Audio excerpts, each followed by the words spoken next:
Então vamos lá, galera. Agora a segunda lei de Ohm. Por que a gente vai falar sobre a segunda lei de Ohm?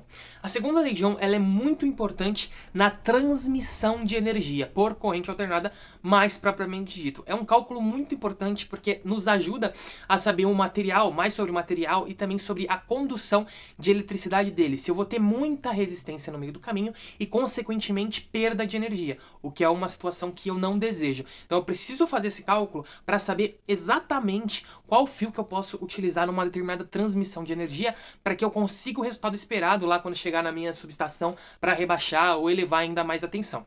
Por isso que a gente utiliza muito a segunda lei de Ohm. Então ela está muito mais ligada para o pessoal da engenharia elétrica, para o pessoal que faz técnico em eletrotécnica, mas não significa que nós da eletrônica não devemos saber, até porque a gente precisa saber de tudo, a gente está numa área da eletricidade e a gente precisa tentar buscar o mais conhecimento possível. Então como é que funciona essa segunda lei de Ohm?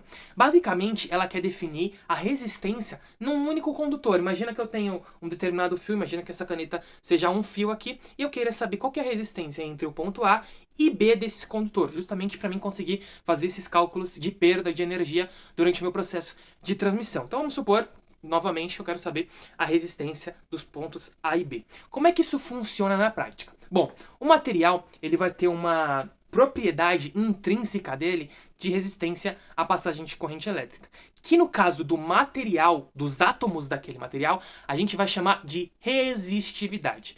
E a resistividade é dada pela essa letrinha aqui, ó, grega, que a gente chama de Rho. Não sei desenhar direito, mas isso aqui é nossa resistividade, tá? Bem simples, sem segredo. Isso aqui a gente chama de resistividade, que é quando a gente está se referindo ao material. Qual a diferença entre resistividade e resistência?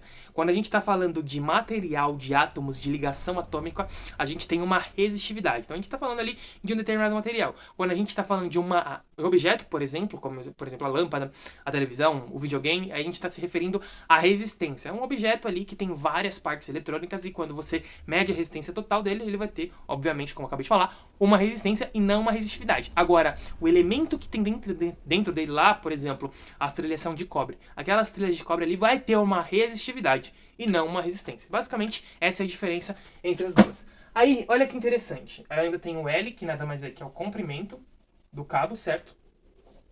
Comprimento.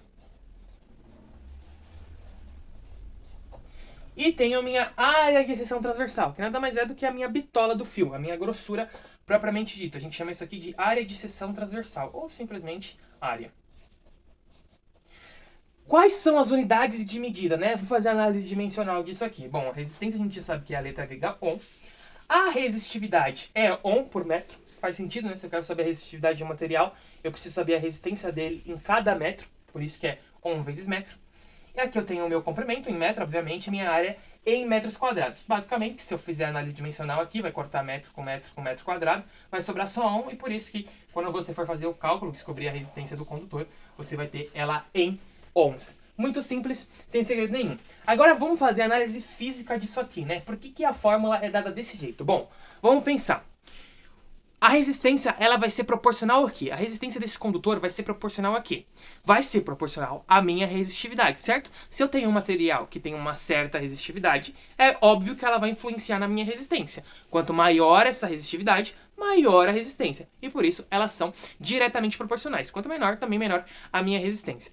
Se eu tenho um fio muito longo e eu tiver uma determinada tensão no ponto A, lá no ponto B, que está muito distante de mim, com certeza a minha tensão vai ser menor por conta da grande resistência que eu coloquei ali. Minha corrente também vai ser menor por conta da grande resistência que ele vai enfrentando na passagem durante o fio, certo? Afinal, se eu vou de um ponto A para um ponto B que tem 1 metro, é muito mais fácil do que eu ir de um ponto A para um ponto B que tem 100 metros.